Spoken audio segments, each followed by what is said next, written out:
All right, it's 11:01. Let's get started on the East Coast anyway. Welcome and good morning, all. We're very excited to have you with us today for the latest installment of Mazzetti's Bending the Climate Curve Learning Series. I'm Christina Vernon Sanborn, Principal and Sustainability Practice Leader here at Mazzetti, where bending the climate curve is our mission. This morning, we'll learn about sustainable lighting design for healthier spaces. Next slide. Professionals in the architecture, engineering, and construction industry face the ongoing challenge of balancing form and function. Sustainable lighting design can play a crucial role in addressing this challenge by considering human perception, energy efficiency, and state-of-the-art aesthetics. Sustainable lighting solutions can enhance and enrich the design process. Key factors such as building forms, surface reflectances, daylighting, and lighting controls significantly impact the visual quality of the built environment. Additionally, there's growing evidence of the positive effects of daylight and electric lighting systems on human health. This webinar will outline the essential areas to focus on for achieving an efficient, high quality, and sustainable visual environment. This session will conclude with recommendations on evaluating LED technologies and promoting healthy environments through mindful and sustainable lighting choices. Joining us today is Brendan Schumacher. Brendan leads Mazzetti's growing global lighting design studio, which delivers dynamic lighting solutions that are technologically advanced, environmentally responsible, and promote human health. And award-winning, I would add. He's presented for the IES, Smithsonian Institute, the Department of Energy, at Green School conferences, sustainable living fairs, and several branches of the USGBC. He continues to educate clients and colleagues through accredited presentations and classes on sustainable lighting design and human health. This morning's learning objectives, next slide, are what you see here. We're going to identify key factors in visibility and understand the importance of looking beyond light levels to achieve sustainability. We're going to gain a deep understanding of the science of light and human perception and its impact on vision, the way we think, the way we exist, our health, and sustainability. We're going to develop an appreciation for the integrated design process and the tools used by lighting designers in sustainable lighting design, and apply a foundational understanding of LED technology, performance metrics, current trends, and common terminology in the lighting industry with a focus on sustainability. Next slide. Before we get started, a bit of housekeeping. Today's event qualifies for one AIA HSW CEU. If you need those credits and you didn't provide your AIA number when registering, please send it to info@mazzetti.com. We'd be happy to get you listed. We will hold all questions until after today's speaker has made his presentation, but you're encouraged to ask your questions at any time during the presentation via the Q&A function on the webinar. Don't hesitate. Feel free to ask what occurs to you. Today's session is being recorded, and a recording and the slides will be made available to participants. With that, I'll turn it over to Brendan. Brendan, take it away. Great. Thanks, Christina. I just wanted to make sure. So are you seeing the agenda slide right now? Yes. Okay, perfect. Perfect. I just want to make sure we're all right. So thank you all for joining us here today. I'm pretty passionate about lighting and always enjoy getting the opportunity to speak with you all about one of the other subject matters important to my life, which is sustainability. So today I'm going to talk a little bit about perception of light. May sound like a little bit of a science lesson for the first part of it, but hope you can gather why that aspect is important. I want to talk about integrated design, that process that I feel like is almost coming to be a lost art, but is really important when we think about lighting and how we can apply it to our buildings. And that'll lead us into this aspect of daylighting and talking about using the building as form and function and making sure that, again, lighting can play a really integral role, really important role in how the building is designed and formed. And then lastly, everything around us seems to be moving in a pretty strong direction toward technology, and lighting is following that path and really has been since the onset of LED lighting. So I think it's really important to think about the growing trend, what's happening now, and what's going to be happening tomorrow. So with that, getting into our little science lesson here. My daughter, who's now 13, was nice enough to pose for this image years ago. But our visual systems are really fascinating, and I won't get into heavy details, but we have all of these components in our eyes, or lenses, our pupils, retina. We have rods and cones that are picking up different colors of light at different times of day, and our optic nerve takes some of those components and sends it up to our brain. So when you think about our eyes in and itself, our pupils are having the ability to take in and control how much or how little light we are bringing into our eye. But then our body does a lot with those components after it travels up through the optic nerve. And then there's this new component in the eyes that really was discovered, I believe, in 2002. So just over 20 years old. But these intrinsically photosensitive retinal ganglion cells, the IPRGCs, these are millions of cells in the back of our eyes that have nothing to do with vision. They can control hormone production at various levels, and these are photoreceptors, so they're sensitive to light, and they're triggering different components regarding our health. So these are the cells in the back of our eyes. When you hear, don't look at your phone, don't look at the blue light late at night, because it's going to stimulate your hormones, or reduce the amount of melatonin that you might be producing and have a negative impact on your sleep cycles. These are new, relatively new to science, in the back of our eyes, that are really intriguing, and we're learning a lot more about them every day. So after we take in these images through our eyes, our brain is really the next component of our visual systems, and really how we perceive what's in our field of view. A lot of what we perceive has to do with what we've seen in the past. So our eyes have the ability, whether you're reading a book, whether you're looking at an image here, has the ability to fill in the holes based on our past experiences, what we're attributing that our visual systems are bringing in. We're really connecting that with things in our past. We also have expectations of light levels during the day versus at night, in our houses and in our outside environments, in our offices. We have expectations that we get used to on any given day. And the last part of this is what lighting can affect in our visual systems. We can really start to both impact in a positive and negative way the things that we're seeing in our field of view.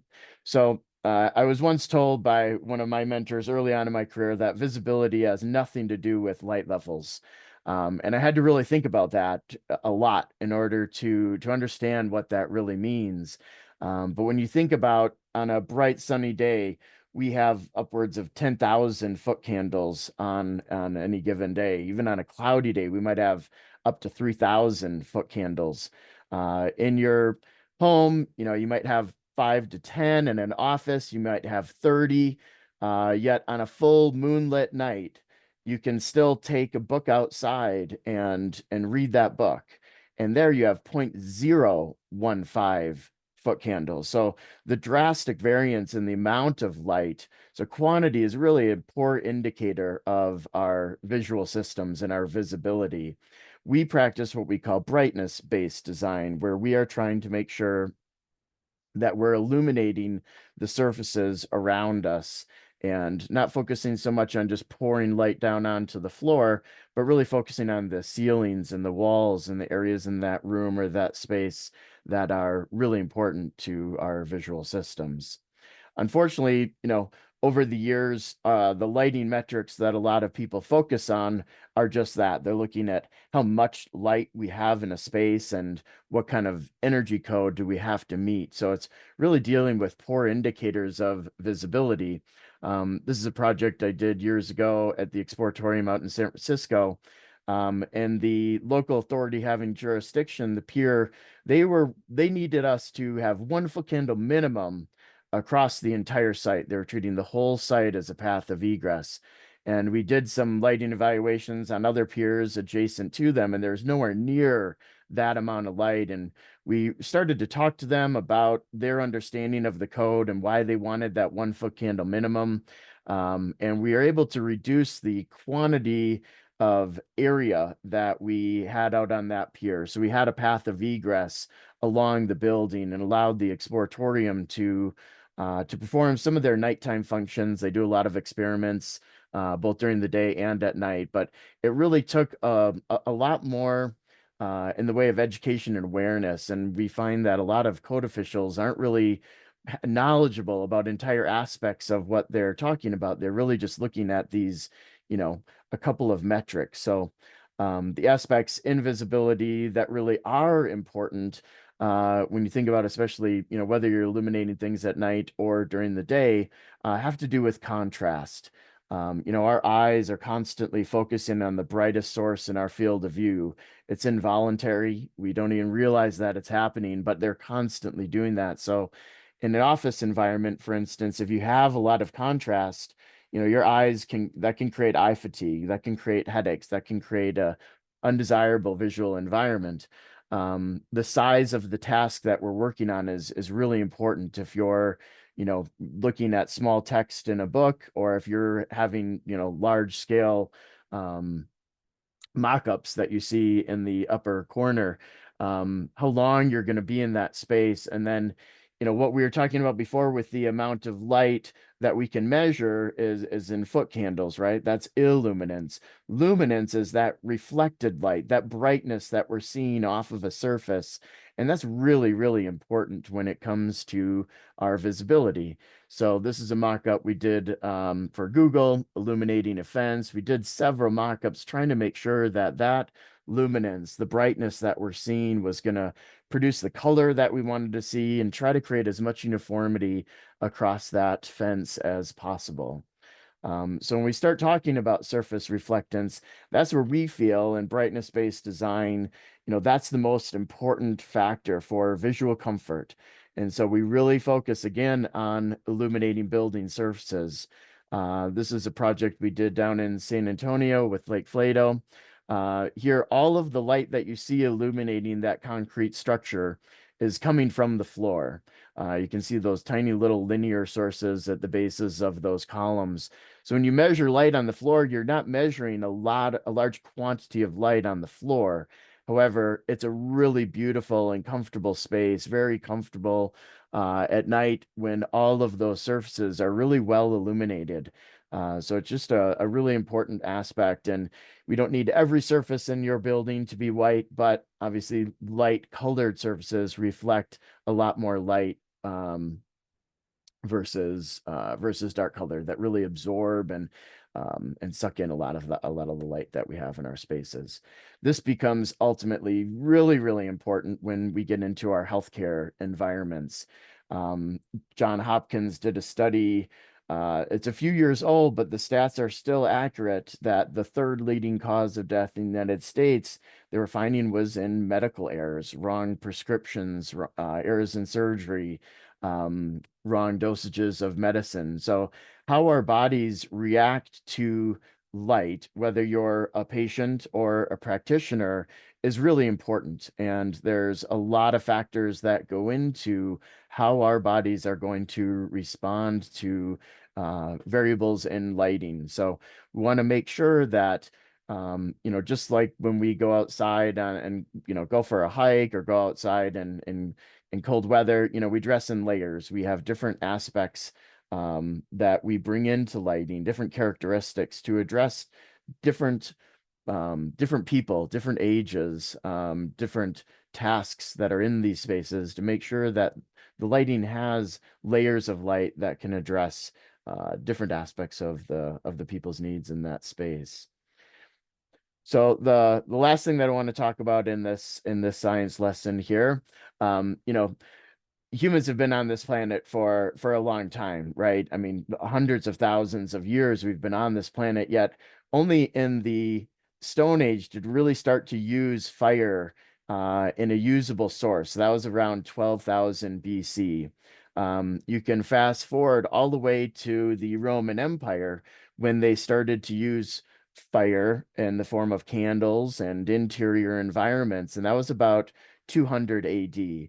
So the vast majority of our human experience, the only light source we really knew was the sun. And that was giving us this aspect of circadian stimulus. It was giving us an alertness during the day. And we're used to really, really dark environments at night. From that 200 AD in the Roman Empire, you can fast forward all the way to the early 1900s. 1909 is when the tungsten filament produced what we know now as electric light. And you can fast forward now over the last 100 years, it's really hard to find a dark environment at night.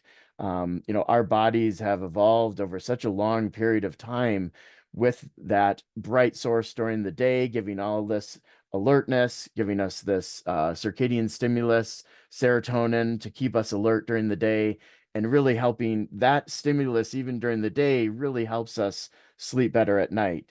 And again, going back to that blue phone, that blue light late at night, if our eyes see that same blue light that we've evolved with that comes from the sun during the day, it's a really white blue light. We don't realize how white it is because we're so used to that. But that can create a stimulus in our brain that stays active for up to 2 hours.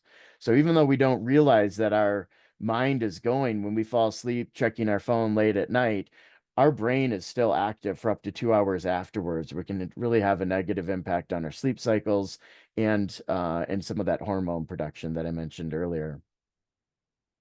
So I want to few quotes from Bill Lamb, who's really one of the forefathers in indirect lighting and surface brightness. A really tremendous man. Still has a firm out there in the Boston area. But I want to talk about integrated design, and I think it's a lost art. We'll start with a little definition of what it really means to integrate something. So it's bringing things together to function as a unified whole, recognizing this interdependence amongst each other, amongst building systems. We start to apply that to lighting.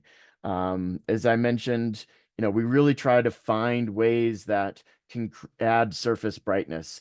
And as much as I love lighting, I actually don't want to see most of the sources.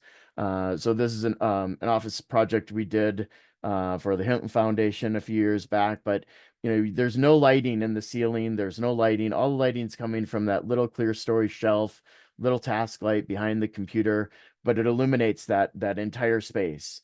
And with a little bit of thought and effort, we can really start to analyze the different light sources in that building. As Christina mentioned, there's obviously, I'm sure we've all heard about all these studies about that we feel better, we heal faster, we learn better. We want to be around daylight. It's such a natural attraction for us. And so we try to start with daylight on all of our projects. We'll get into some of our tools that we use for daylighting, but it's where we start. And like most things in life, you can have too much of a good thing. So you want to make sure that you're still controlling the amount of daylight and not creating aspects of glare, not creating too much heat in the space, but making sure that it's blending really well, both with the architecture as well as the electric light in that space. So we start with daylight, then we start to think about how much electric light do we need and how are we going to blend these two sources together. So we start to apply electric light. We're still looking to integrate our light with architectural features, trying to, again, illuminate surfaces. And we want to make sure that these light sources are aligned with future technology. That is something that we're going to get into at the last part of this conversation. But like I said, technology is around us and probably not going anywhere, whether we like it or not. Again, this aspect of layers of light. So we focus on creating a real general low light level of ambient lighting in a space that helps our eyes adjust, and it makes the areas that we need to add accent light or task light, we can do that more effectively if we have that low light level, very uniform lighting condition. Then we can punch up those areas, whether it's art, whether it's a task, and make sure that that we have a good blend of those and that we're thinking about these different layers of light, and ultimately we want to be able to control those and different scenes that we might create throughout the day.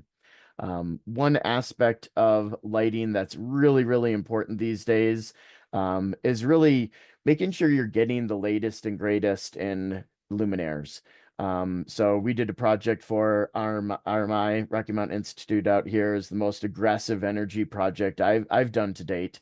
And they were literally concerned about every single watt in that building. And we went through a lot of effort to make sure we were getting the latest and greatest in luminaires. So you can see these manufacturers A, B, C, D, very conventional profile fixture that you see in a lot of offices, a lot of admin spaces, a direct, indirect.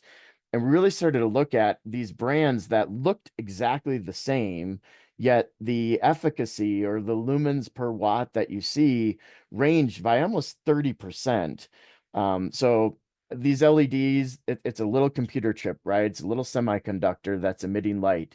And just like your phone, just like your computer, you get different generations of these sources. So you got to be careful when you're looking at substitutes that might appear the same from a visual perspective, but they can be drastically different in how those luminaires are going to perform on a project.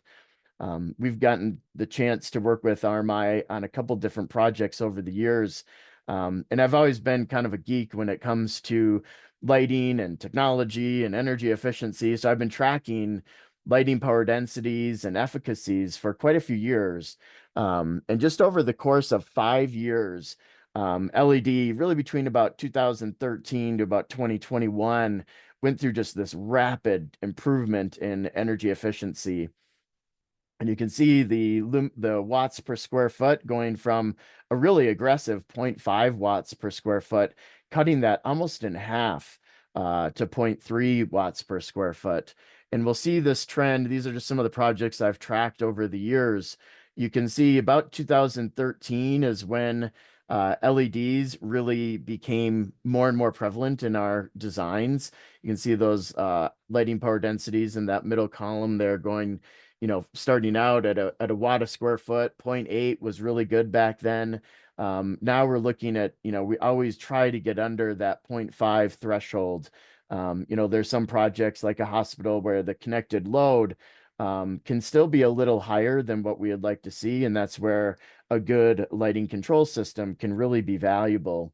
Again, this is dating back 20 years, which says a lot about my age these days. But we took a lot of this information and we're actually able to work with ASHRAE.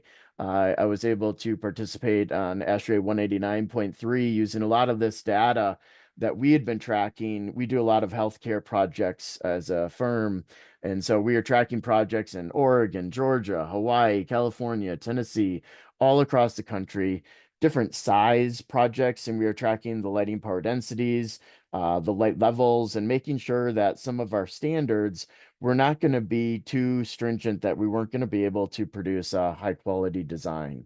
So it was really, if you're a geek, it was kind of a fun process to really show some of the analysis that we had done over the years. And then we compared it to some of the common codes with IECC, ASHRAE, Title 24, and making sure again that these standards were well aligned.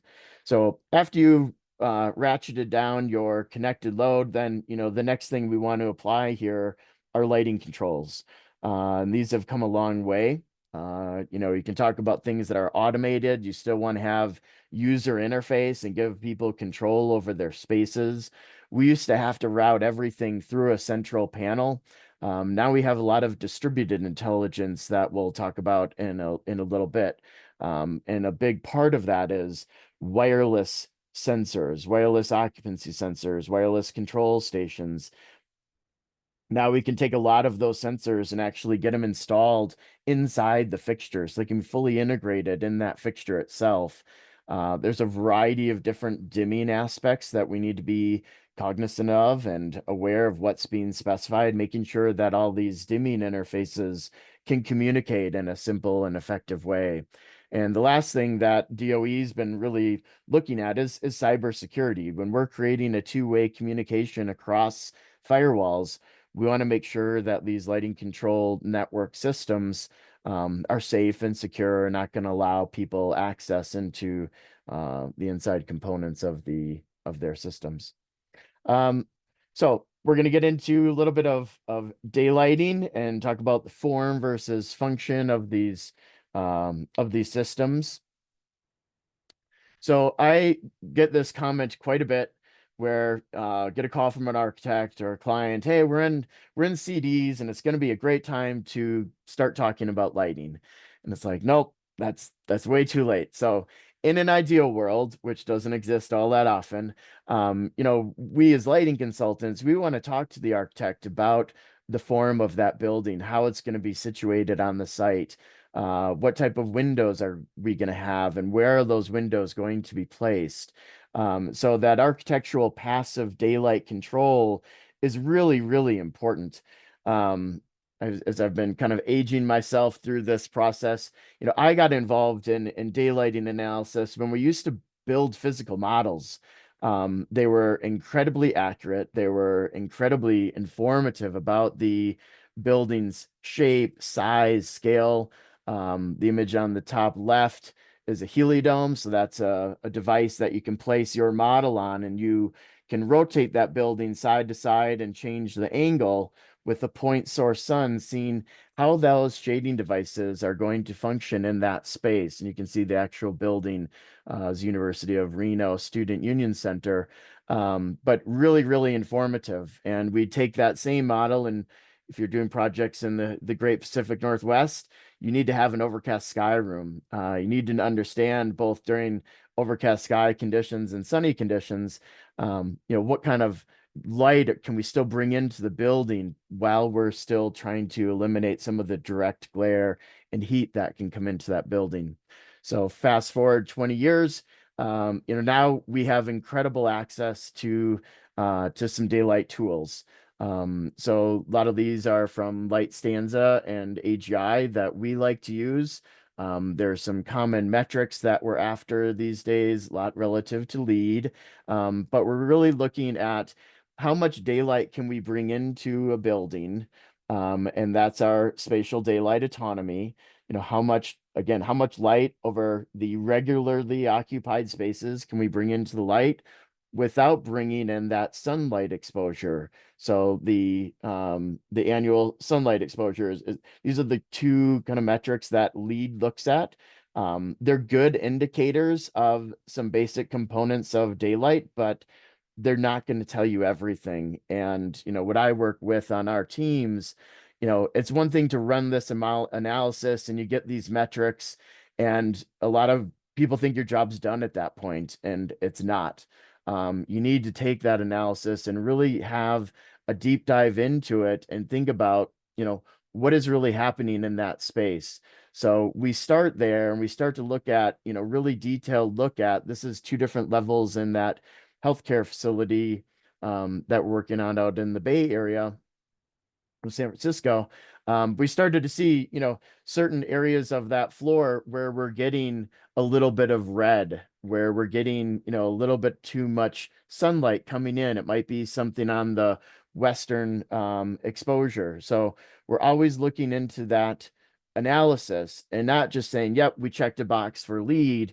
We're getting in there and saying, oh, we're getting a little bit too much sun. Could we increase or decrease the size of that overhang in order to make that room more effective?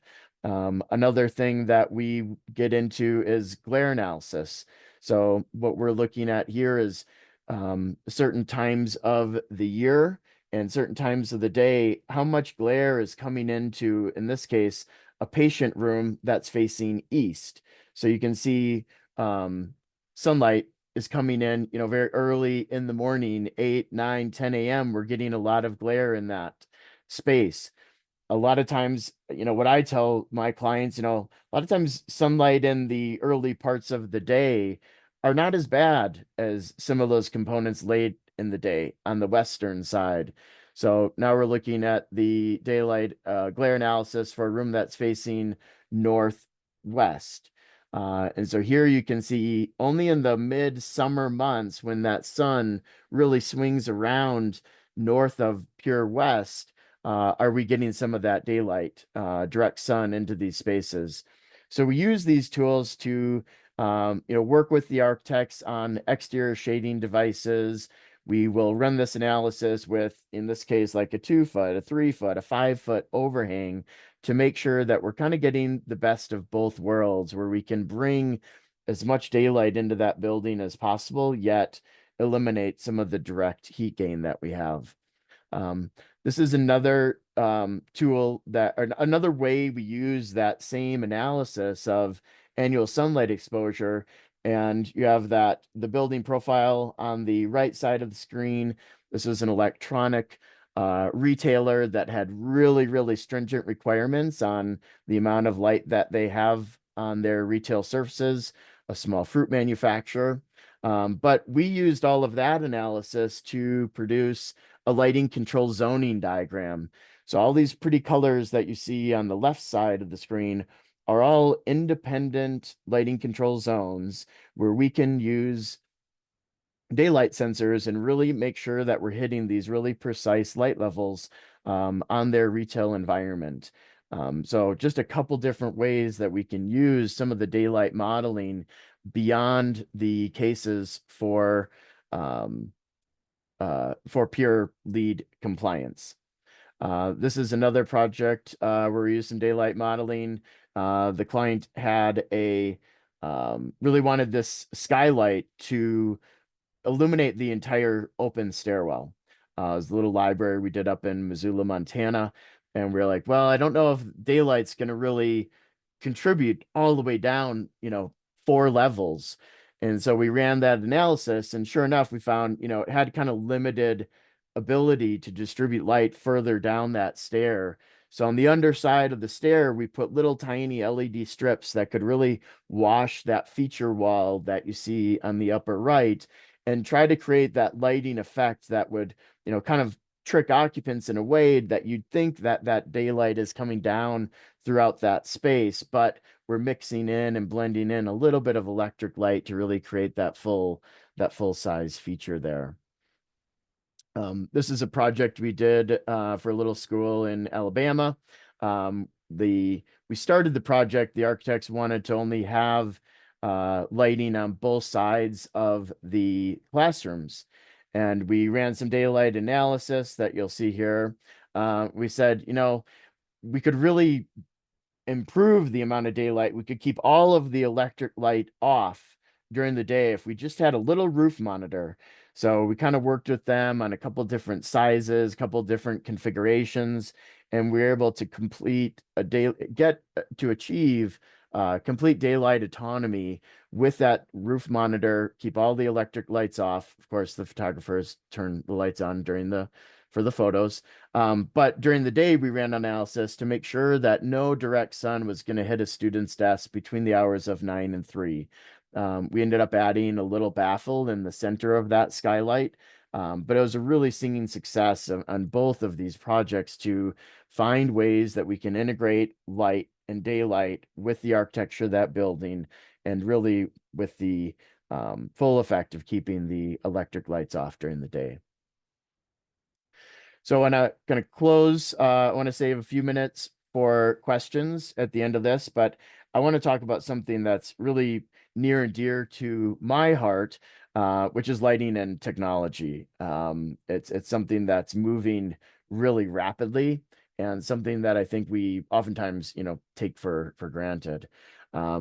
So what is an LED? It's a cross section of a little LED on the top part of your screen here, with a little roll of what we call LED tape or LED strips in the bottom. But, we have electrons that are passing over that junction temperature.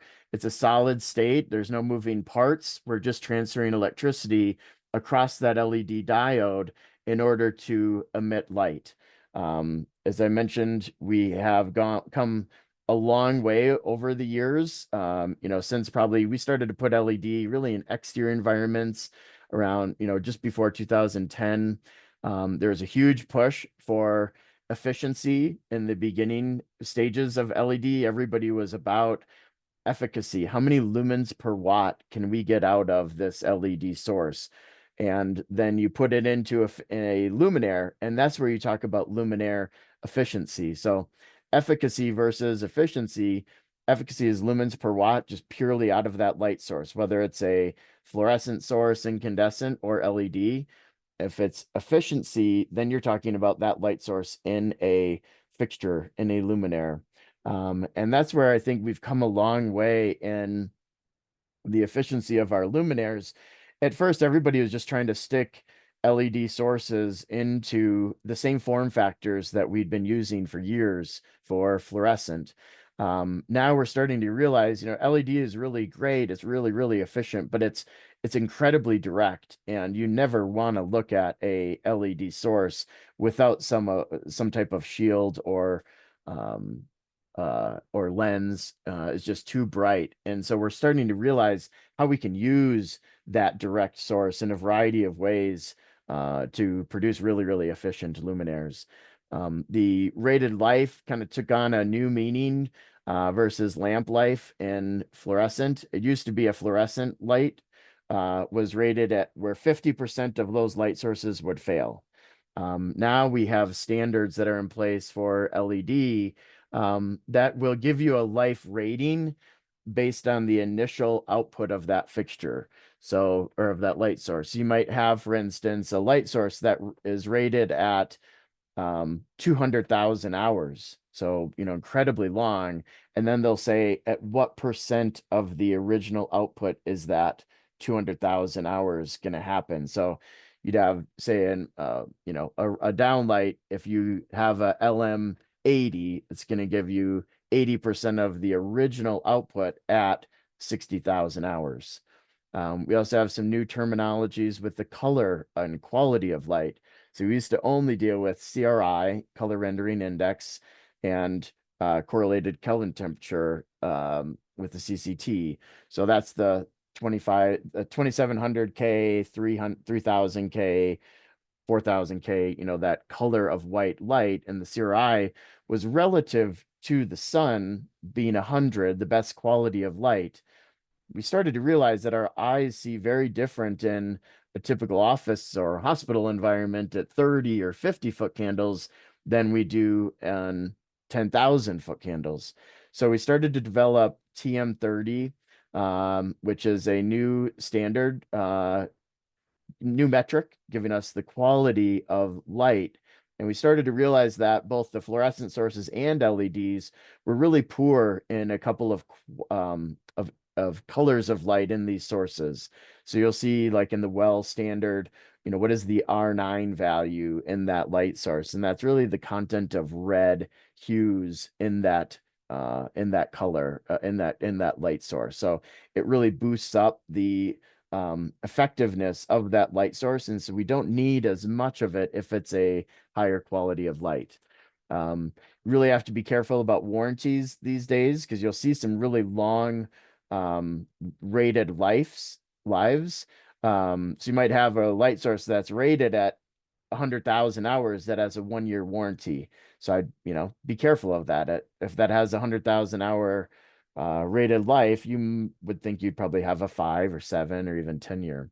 We're going to talk a little bit about DC and low voltage lighting. I'm sure a lot of people have heard about power over Ethernet, and we'll talk a little bit about some of the pros and cons that we have there. As you mentioned earlier, the dimming interface with all of these different sources has become a really, really important aspect of our controls. So these are kind of just a relative idea of why LEDs are so much more efficient. Again, these are efficacy ranges, so lumens per watt, without any luminaire housing itself. So you can see, an incandescent source, you're taking out a 100-watt light bulb out of your home, and you can put in a 5 or 6-watt replacement because these are so much more efficient. You can see, compact fluorescents, they were a pretty big offender, right? They were not much better than some of the halogen and incandescent sources. Again, especially when you put that compact fluorescent lamp inside a recessed downlight, that takes away an additional 40% of that light. So we talked a little bit about wireless controls, and this is something we're implementing on most of our projects. It's the first time in my career where I can boast better technology, better quality at light for an upfront cost savings. So it used to be we had to bring all of these circuits through a centralized panel, and then it would get distributed out across the floor. Now, as I mentioned earlier, we have distributed intelligence where we can put the sensors and use wireless technology to communicate. And so we have scenarios where electricians are just bringing power to a fixture. There's no control wiring. Everything is done wirelessly. We can get those wireless components installed at the factory, so they're not having to install secondary sensors. It achieves, we're finding between 20-25% installed cost reductions upfront for a better, more efficient system. So you can see the red color at the bottom is the fixture cost, which does go up when you start putting the sensors into the fixtures. However, the control cost drastically goes down because you already have the sensor accounted for. And the labor is the other big savings. So some really, really huge savings. Again, and talk about true sustainability. It's a drastic reduction in the amount of pipe and wire that we're putting into our buildings. And when we go to renovate that building, a lot less demolition as well. So we love wireless controls. That's easy communication between sensors and control stations and the fixtures. Then we put that on steroids and we can start to use those same wireless modules that are inside of our fixtures to create an interior data network across our buildings. It essentially becomes another utility service that we can use for a variety of applications, whether you're in the healthcare industry with RTLS, real-time location services. We can track patient throughput, asset tracking. If you've walked in any Target, Walmart, big box store, they have these. They're tracking not necessarily you as an individual, but they're tracking how people are moving through spaces. We're seeing this a lot in airports as well. So we're doing this in anything from our healthcare environments to libraries. There's a lot of data that you can find that can increase, staff efficiency and energy efficiency when we can start to realize that we can turn down and dim some of the lights that we have across spaces that are not always being used. So I talked a little bit about PoE and DC, so that's low voltage lighting. I have some issues with PoE because you're using a Cat5 cable or a Cat6 cable. The wire conductors in there were intended for data, not distributing power. And they're small gauge. They're like 22, 24 gauge, so they're very fragile. So one little kink in that PoE system is not good. It could ruin that whole circuit. The other thing is it's a really expensive wire. So what we're trying to promote is more low voltage DC. You can use a standard 18, 16 gauge, even speaker wire. You can get the same type of low voltage system and quality from a more simple, easy to install wire system. We're dealing with what I mentioned before. That's the Internet of Things, IoT, and smart buildings. We're obviously doing a lot with circadian lighting, tunable lighting, dim to warm, especially in our patient rooms, wireless controls, disinfecting lights. On the side of technology, we have now in some of our healthcare systems where patients can't use arms, legs. We can actually have voice and breath control over our lights. And then obviously, like everything else in our world, there's a lot of new aspects of AI hitting the streets these days. Um, so just a few things to remember. I can't stress this enough. Just like AI and technology, this lighting world is developing really, really quickly. And we pride ourselves on staying on top of technology. It takes efforts. You cannot just replicate the same design over and over and over. We really put a lot of effort into making sure we're using the proper amount of light, proper fixtures, and really trying to make sure that we're not fighting any of the other building systems. Be careful of the manufacturer's claims. They're out there to sell product, and we want to make sure that you have good quality products on your projects. I don't care. We don't make a commission or anything on the products we're specifying. We want to make sure we have the right product in the right place for the owner. And I think most of your consultants would be in that realm, but be careful of what their claims are. A lot of the great images, some of the more impressive projects, that beautiful concrete structure, the Google project, this one, we do a lot of mock-ups. The Meow Wolf, we probably did 10 mock-ups on that project. It's really important to understand the intricate details that go along with high quality design. And we do a lot of what we call tabletop mock-ups for integrating lights into millwork. We might do a lot in-house, and then we might go on to full-scale mock-ups. But some of the best results, best projects we've had are from taking a little bit of extra time and making sure that you understand exactly what's happening. We put in a lot of effort into the lighting control system. We find a lot of, some folks really try to shy away with that.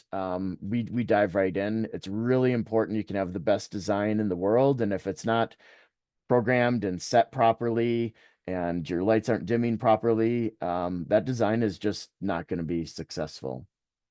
So make sure we go through this at various stages.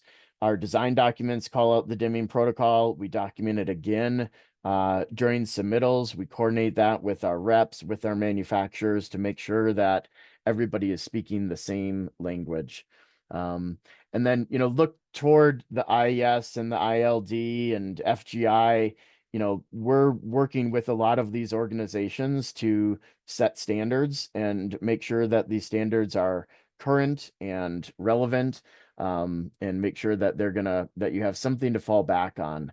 And unfortunately, lighting, as I mentioned in that earlier slide with the exploratorium slide, a lot of the codes that we see are really only based on the quantity of light that can go into that space, the lighting power density and energy code, or light levels for egress.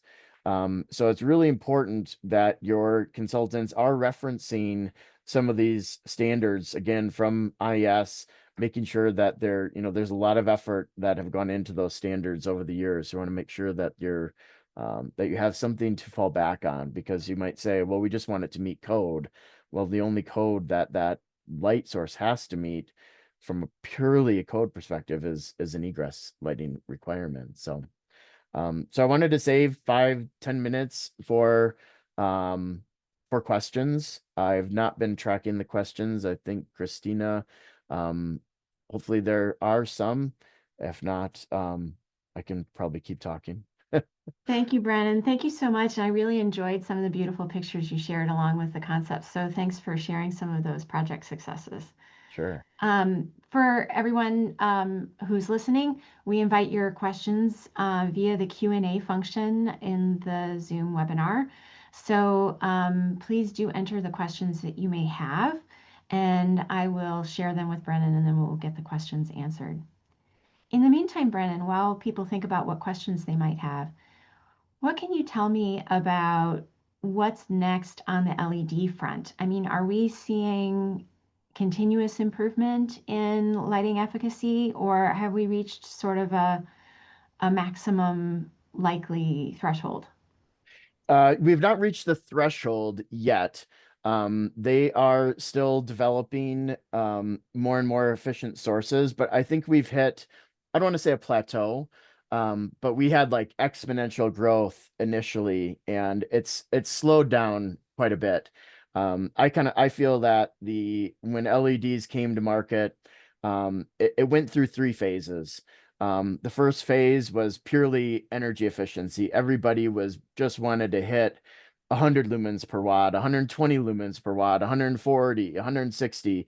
They're getting over 200 lumens per watt in labs. So that was really great. Everybody was like really excited. But then you had these light sources that looked pale and really white blue light that might be okay for some applications, but LED got a bad reputation because everybody was so focused on energy efficiency.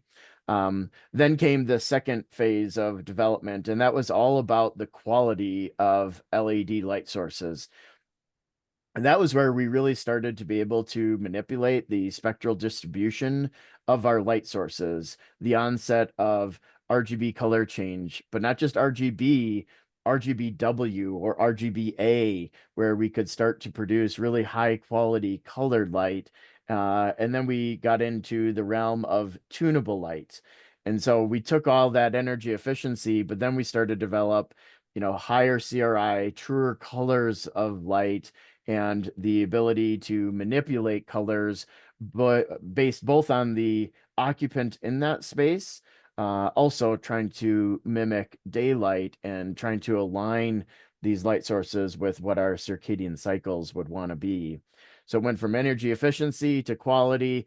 And now, of course, we're in the age of technology where we're starting to see huge opportunities for using a light source as a technology where we're able to I can even this is I think kind of at the forefront now of lighting technology. There's huge dollars in energy savings, but that pales in comparison to staff efficiency, how we're going to move through the building, and then on the lighting control side, that demand side management, where you could take a signal from a utility company and dim all the lights in your building by 30% and get just, huge energy savings, not only for that quantity, but some of the peak demand rates and some of the higher aspects of your utility costs.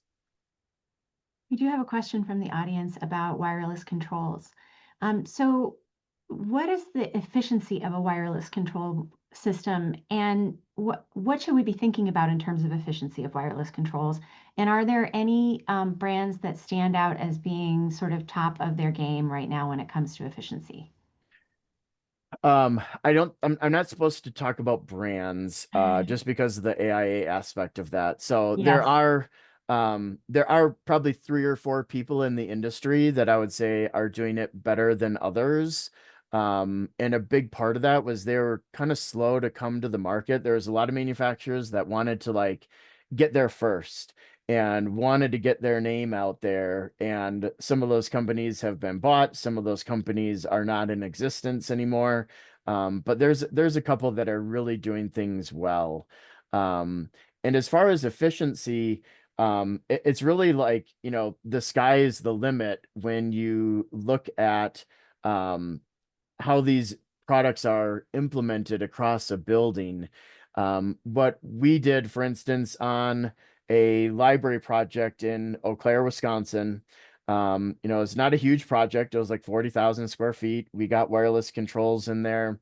And we were able to, a library, when it's open, you want it to feel open and you want to make sure that those areas feel inviting. Yet in stacks during the day, those areas are not occupied. And so what we're able to do is sit on one side of the library, look across the floor, and we just ratcheted down the light intensity in real time and got all those light sources down to 30%.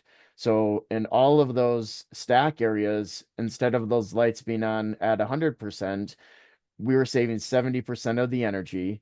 We had fixtures, they were linear sources, but we had fixtures just like this with a little integrated sensor there, where we could turn groups of lights on as people walked in and out of those spaces.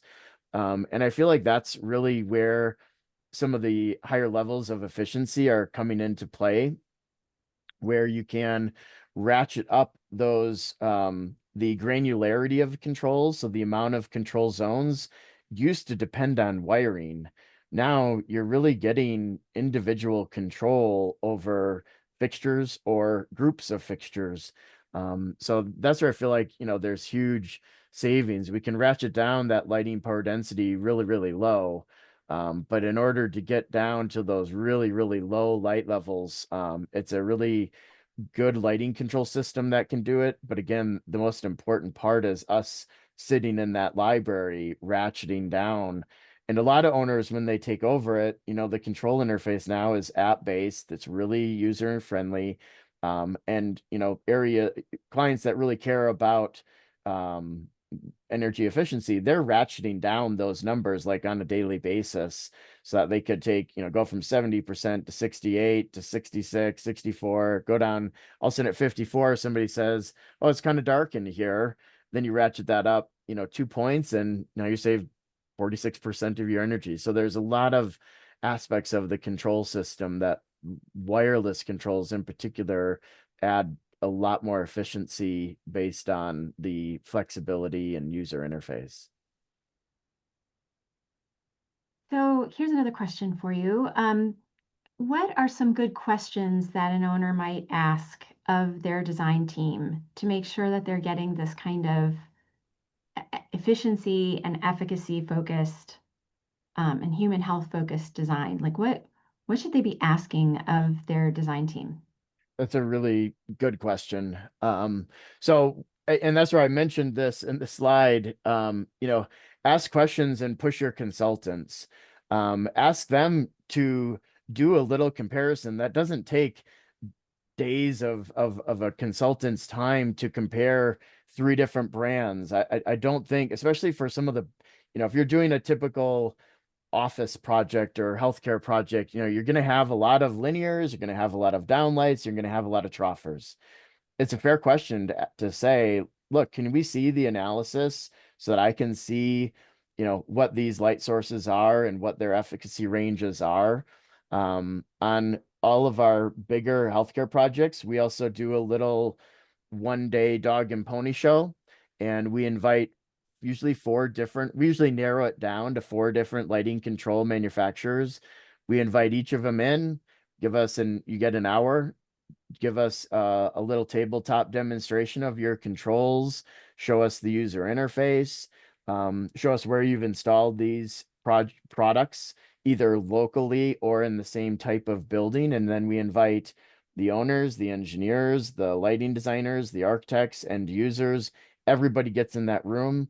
We all keep separate scores. We add up the scores. We meet afterwards. And it's been really effective to make sure that you get input from all those various users, and it helps them start to understand the components that are getting into the system and will help them ultimately use that system more effectively.